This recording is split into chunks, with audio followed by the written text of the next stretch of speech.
Las zorras tienen cuevas para dormir, las aves de los cielos tienen... Dios los bendiga. Comenzamos un nuevo capítulo. Yo me entusiasmo porque estamos llegando a la recta final.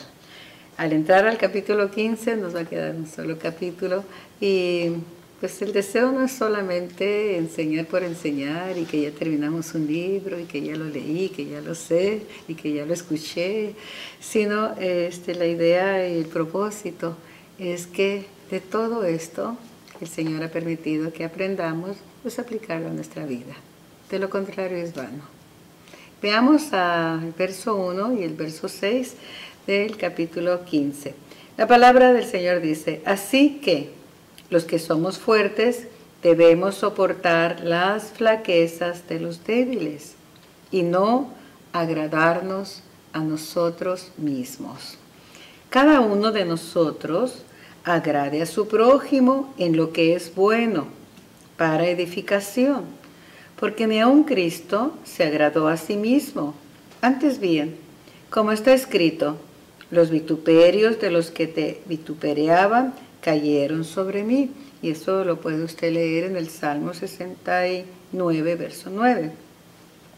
Verso 4 dice: porque las cosas que se escribieron antes para nuestra enseñanza se escribieron, a fin de que por la paciencia y la consolación de las Escrituras tengamos esperanza.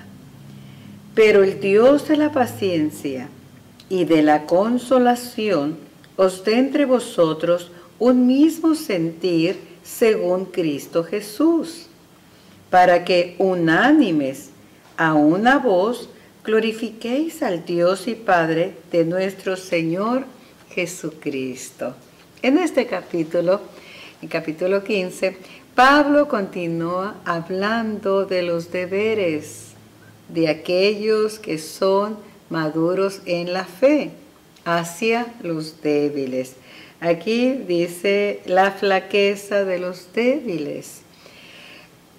Y estos versos nos presentan 7 características que deben de ser parte de nuestras relaciones con la comunidad fraternal. Primeramente, como ya leímos el verso 1 y 2, para que ellos sean edificados. ¿Y qué es lo primero que se requiere? ¿Cuál es la primera característica que se requiere de los que somos maduros en la fe? Consideración. Esta es la primera característica. Consideración entre los miembros. Cada uno debe de pensar, no debe de pensar solo en nosotros mismos, en uno mismo, sino que debe de pensar en los demás. Debemos de edificar, pues ese es el propósito, para que sean edificados. Debemos de edificar la fe de otro, arropándolo con el ambiente del amor y consideración. Segundo, la comunión cristiana. Para desarrollar la comunión cristiana, tenemos como base el estudio de la palabra del Señor. De ahí procede nuestro ánimo, ya que la palabra de Dios nos provee 2 cosas. Número 1, nos informa la relación que Dios ha tenido con la nación de Israel y con su pueblo, la iglesia. Y nos muestra, mire lo que nos muestra la palabra del Señor y la importancia del estudio de la palabra del Señor. Nos muestra que debemos estar en la relación correcta con nuestro Dios. Cuando Israel hacía lo bueno, era prosperado, era bendecido. Pero cuando Israel le volvía las espaldas al Señor, entonces eran disciplinados. Otro aspecto que nos ofrece, otro beneficio, mejor dicho, que nos ofrece el estudio de la palabra del Señor, es que nos comunica las promesas de Dios, que son recibidas a los que las conocen, porque ¿cómo vas a recibir una promesa si no la conoces? Entonces vea el beneficio de estudiar la Escritura. Al conocer la promesa que Dios nos da para todo tiempo, ya que hay 365 promesas de Dios para nosotros y son nuestras, pero ¿cómo vamos a tomar aquello que no conocemos? Entonces esa es una de la razón por la cual debemos de estudiar las Escrituras y el segundo beneficio que nos ofrece. Estas promesas nos dan consuelo en las aflicciones y ánimo en las luchas. La tercera característica, debemos de tener entereza. Y entereza es la actitud del corazón ante la vida. Y esa palabra en griego es hipomone, que ya la vimos en otro estudio. Esta palabra es mucho más que paciencia. La entereza no se limita a aceptar las cosas pasivamente, sino que al aceptarlas, el problema o la situación que estamos viviendo, la podemos transformar en algo glorioso. O sea, hay que sacarle provecho a las dificultades, hay que sacarle provecho al dolor, hay que sacarle provecho a las pruebas. Si así lo hacemos, tendremos mayor peso de gloria. Y aquí vamos a ver un buen ejemplo que nos va a dar el apóstol Pablo en el capítulo 16 del libro de los Hechos. Y vamos a ver aquí que después de haberlo azotado, porque azotaron a Pablo estaba predicando ahí en Filipo, y dice que después de haberle azotado, en verso 23, de haberles azotado mucho, de haberles azotado, porque estaba juntamente con Silas, los echaron en la cárcel, mandando al carcelero que los guardase con seguridad, sea cárcel de alta seguridad, el cual, recibido este mandato, los metió en el calabozo de más adentro y les aseguró los pies en el cepo. Pero a medianoche, verso 25, orando Pablo y Silas, cantaban himnos a Dios y los presos los oían. Entonces sobrevino de repente un gran terremoto, de tal manera que los cimientos de la cárcel se sacudían y al instante se abrieron todas las puertas y las cadenas de todos se soltaron. Verso 27 dice, despertando el carcelero, viendo abiertas las puertas de la cárcel, sacó la espada y se iba a matar, pensando que los presos habían huido, porque el carcelero era responsable de sus presos, y si alguno huía, él tenía que pagar con su propia vida. Entonces, al ver todas las puertas de las cárceles, de las celdas abiertas, pues él pensó, se fueron todos, me van a matar, pues de una vez pues me adelanto, ¿no? Mas Pablo clamó a gran voz diciendo, no te hagas ningún mal, pues todos estamos aquí. Entonces, pidiendo luz, se precipitó adentro y temblando se postró a los pies de Pablo y Silas y sacándolos les dijo, señores, ¿qué debo hacer para ser salvo? Ellos dijeron, cree en el Señor Jesucristo y serás salvo tú y tu casa. Y le hablaron la palabra del Señor a él y a todos los que estaban en su casa. Y él, tomándolos en aquella misma hora de la noche, les lavó las heridas. Y enseguida se bautizó él con todos los suyos. ¿Puede ver este ejemplo? Pablo no está y Silas no están en una buena condición. Están azotados, heridos, sangrando. Están atados, están en una posición tan incómoda, sentados en el piso, atados sus pies y con sus manos metidos en un asunto de madera donde entraba la mano en la cabeza y ahí estaban encadenados. Ese es el cepo. No era una situación cómoda. No estaban sufriendo y digo, bueno, están sufriendo y están en una cama, están siendo atendidos. Están sufriendo heridas, dolor y están en una situación extremadamente incómoda. Pero ¿qué hubiera pasado Si Pablo y Silas se hubieran pasado toda la noche quejándose, lamentando su condición, seguramente podemos decirle que ninguno hubiera sido salvo. Al estar Pablo y Silas orando y alabando a Dios, cantando himnos a Dios en su condición de dolor, el Señor manifestó su presencia a tal grado que hubo un temblor tan grande que esas alabanzas liberaron a los cautivos. Eso es lo que hace nuestra alabanza en tiempo de tribulación. Es fácil cantar himnos al Señor cuando todo te va bien y cuando todo me va bien. Es fácil decir, oh, gloria a Dios, aleluya, cuando tengo abundancia, cuando tengo salud, cuando no tengo ningún problema, cuando todo marcha bien en casa. Es tan fácil. Veamos cuando el pueblo salió de Egipto. Ahí está María y las mujeres danzando a la orilla de la playa. Cualquiera danza y canta a la orilla de la playa comiendo sándwich. Pero estar en una situación difícil, estar en una situación de dolor, de problemas que parecen que no tienen salida. No se miraba que Pablo y Silas tuvieran una salida. Estaban en lo más adentro de la cárcel y en la oscuridad. El carcelero tuvo que encender luz para entrar hacia adentro y verlos. Y estaban en una situación súper incómoda. Estaban en el cepo. Sin embargo, Dios se manifestó cuando ellos estaban alabando.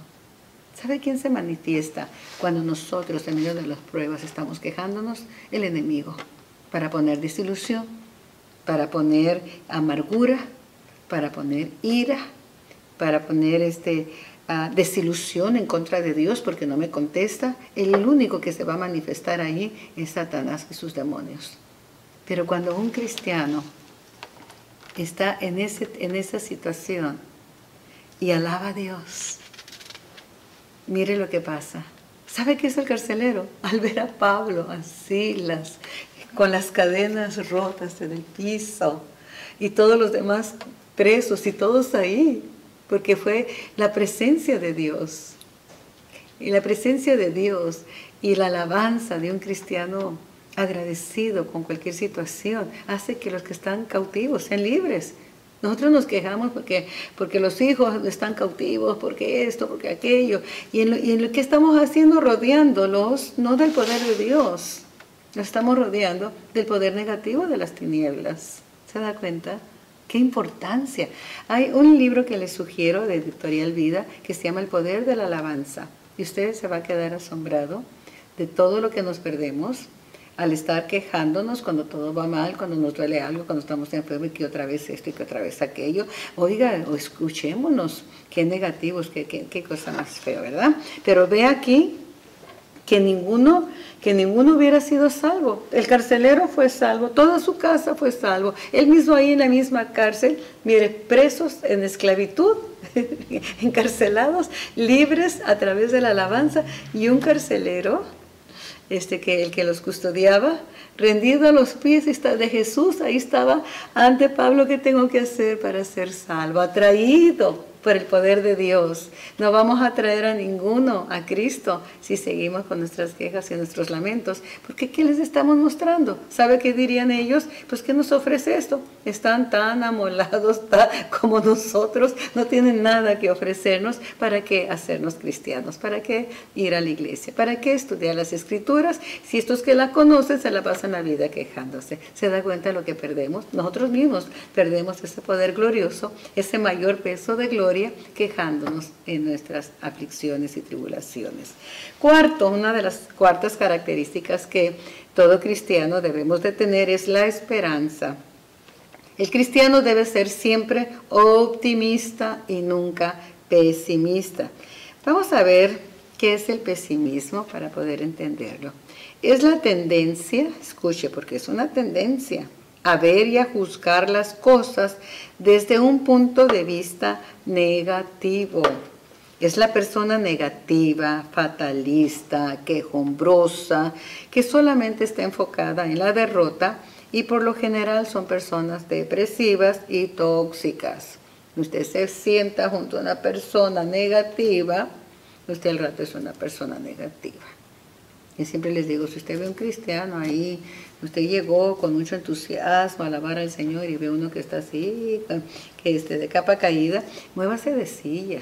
Tenga esta libertad, dígale, Lujía, no puede cambiar, porque, o échele más fuego a usted para que se encienda el otro. Pero algo tenemos que hacer.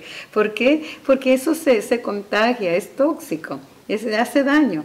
En cambio, la persona optimista ve la dificultad con buen ánimo y perseverancia, descubriendo lo positivo en cada situación. La esperanza cuesta, eso no es gratuito, eso tiene un precio. El pintor Watts pintó un cuadro que tituló La Esperanza. Y ahí pintó una persona combatiendo contra lo que quería hacerle que se rindiera. ¿Por qué? Porque ella estaba tocando una lira y se le fueron reventando las cuerdas y solo le quedó una. Pero con esa una siguió con la esperanza de que lo iba a lograr. No se venció, no fue negativa. Oiga, yo la primera cuerda, pues ya no puedo seguir tocando porque ya se me rompió una cuerda. Pues ya la segunda, pues ya tiro la lira, tiro el instrumento, pero ella con una cuerda siguió trayendo la melodía. Eso, amados en Cristo, es esperanza. Qué buena ilustración de este pintor, ¿no? Una persona luchando con una sola cuerda para terminar el concierto. No nos rindamos, amados en Cristo, no nos rindamos. La esperanza permanecerá, pero dice que fe y esperanza, ¿no? Pero el más grande de todos es el amor. Quinto, la comunión cristiana. La comunión cristiana se debe de caracterizar por la armonía. Podemos tener el templo más hermoso, el mayor orden en la casa del Señor, lo mejor de lo mejor. Pero si se ha perdido la comunión, que es lo más esencial, se ha perdido todo. La armonía entre los hermanos es la finalidad en nuestra vida cristiana. Ser uno con Cristo y con los hermanos y permanecer unidos. Salmo 133 dice, mirad cuán bueno y cuán delicioso es habitar los hermanos juntos en armonía. La unidad, amados en Cristo, la unidad produce armonía. Por eso dice, qué bueno es habitar los hermanos juntos. Porque esa unidad produce armonía. En un mismo sentir, en un mismo propósito, conforme a la voluntad de Dios. Esto no quiere decir que no va a haber diferencias. Va a haber diferencias de opinión y que no haya debates y hasta discusiones. Eso va a haber, ¿ok? Pero debemos aprender lo que es la convivencia. ¿Y qué es la convivencia? Eso sí lo tenemos que aprender. ¿Qué es la convivencia? Aceptación pacífica y armoniosa en un mismo espacio. No estamos de acuerdo, hay discusiones, diferencias de opiniones, pero seguimos en el mismo espacio. En la familia, en casa, hay diferencias de opinión, inclusive puede haber hasta discusiones, pero continuamos siendo familia. No dejamos el núcleo familiar porque hubo una diferencia de opiniones, permanecemos en el núcleo familiar. ¿Está comprendiendo? Eso es lo que debe de caracterizar a un cristiano. Debe de la armonía, la unidad y permanecer unidos pese a lo que pase. Sexto y último, la comunión cristiana debe de tener una característica y esta es la alabanza. Debemos reconocer, primeramente, más que reconocer, conocer la voz de las personas y estar atentos. ¿Cuál es el primer registro de su voz? ¿La queja o la alabanza? Como cristianos debemos de seguir el ejemplo de Pablo, que no registró una queja en la cárcel, donde ellos estaban atados con cadenas y en el cepo, sino que se escuchó en toda la cárcel a medianoche melodías de alabanza. Pablo y Silas estaban cantando en la cárcel. No tenían dolor, sí, pero estaban cantando. Estaban confiando en el Señor. La alabanza en medio de toda situación, sea de gozo, sea de dolor, debe de estar debe de estar siempre en nuestra boca. El Salmo 34, verso de 1 al 3, vamos a leerlo. Dice, bendecida a Jehová, dice, bendeciré a Jehová en todo tiempo, su alabanza estará de continuo en mi boca, en Jehová se gloriará mi alma, lo oirán los mansos y se alegrarán, engrandeced a Jehová conmigo y exaltemos a una. Eso lo oirán los mansos. ¿Qué escucharon los que estaban en la cárcel? Cuando Pablo y Silas estaban ahí, la alabanza, y se alegraron, nadie se fue, escuche, nadie se fue de la cárcel, se alegraron al ver la manifestación gloriosa del poder del Espíritu Santo en esa cárcel, movida por un corazón agradecido que daba gloria a Dios en todo tiempo y en toda circunstancia. Entonces, su alabanza debe de estar presente en nuestros labios de continuo, amados en Cristo. David, el salmista, alababa a Dios con salmos todo el tiempo. Cuando estaba en tribulación, tomaba su lira y comenzaba a alabar al Señor. Estaba alegre, le daba gracias al Señor. Estaba enfermo, volvía a cantarle al Señor. Los salmos son cantos. Y vea todos los salmos que encontramos en la Escritura y vea la letra de los salmos. La letra no siempre hablaba que le estaba yendo bien.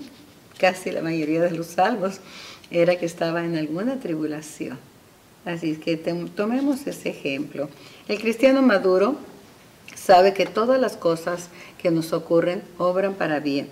Y esa información de parte de Dios, que la información que tenemos de las promesas, la información que tenemos de quién es Él, es para que nosotros pues interrumpamos en júbilo y regocijo en medio de cualquier situación, sea buena o sea mala. Para concluir, amados, enfoquémonos en la grandeza de Dios y no en nuestros propios problemas o nuestras propias necesidades, nuestros propios dolores. David, cuando se enfrentó a Goliat, no se enfocó en ver la estatura de ese gigante. ¿Saben qué se enfocó? Miró hacia arriba y miró la grandeza del Dios que él amaba. Mira hacia arriba. Enfócate en la grandeza de Dios y no en tu problema. Tu problema no es nada. No es nada. Ay, sí, es mucho. Mire, no puedo salir. No es nada. Cuando tú y yo nos enfocamos en el poder, en la majestad, en la grandeza del Dios de la gloria. Pero hay que conocer las Escrituras para conocer a Dios. Por eso hacemos énfasis en que de nada sirve que escuchemos, que leamos, si no la practicamos. Y no encontramos al Señor en las Escrituras y conocer su grandeza. Que Dios te bendiga grandemente. Es el deseo de mi corazón. Bendiciones.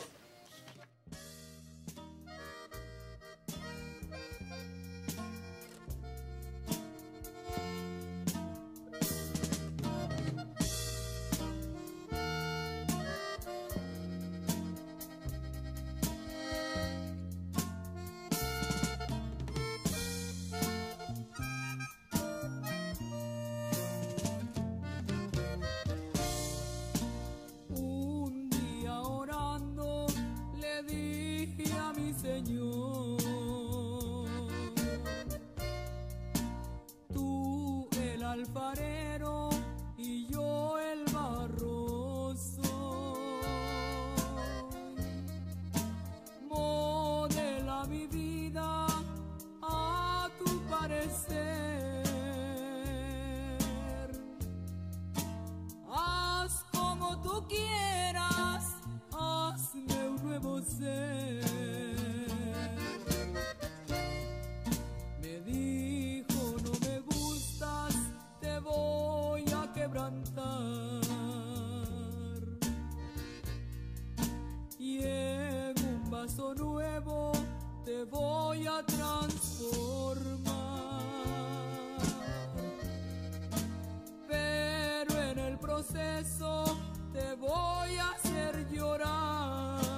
hacer pasar.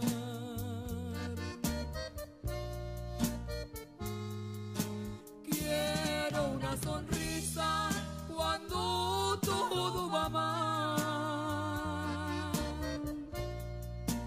Quiero una alabanza en lugar de tu quejar.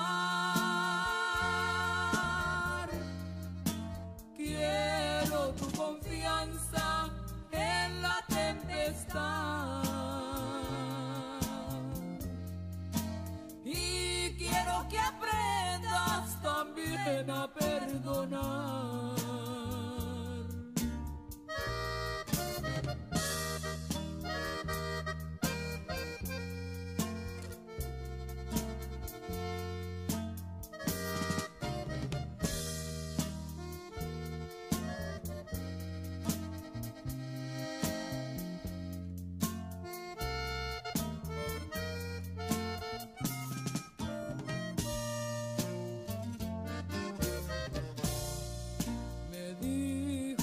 Me gustas, te voy a quebrantar y en un vaso nuevo te voy a transformar, pero en el proceso te voy a hacer llorar, porque por el fuego te voy a hacer pasar.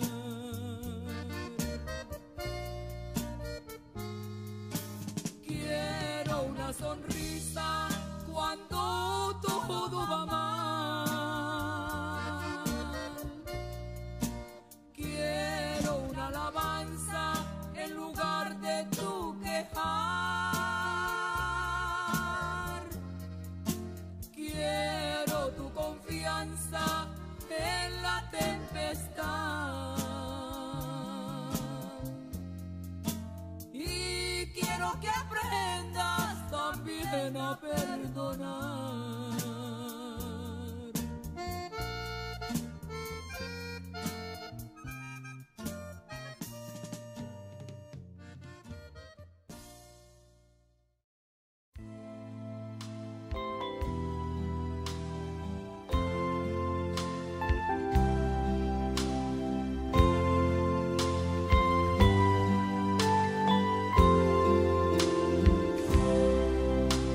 Las zorras tienen cuevas para dormir.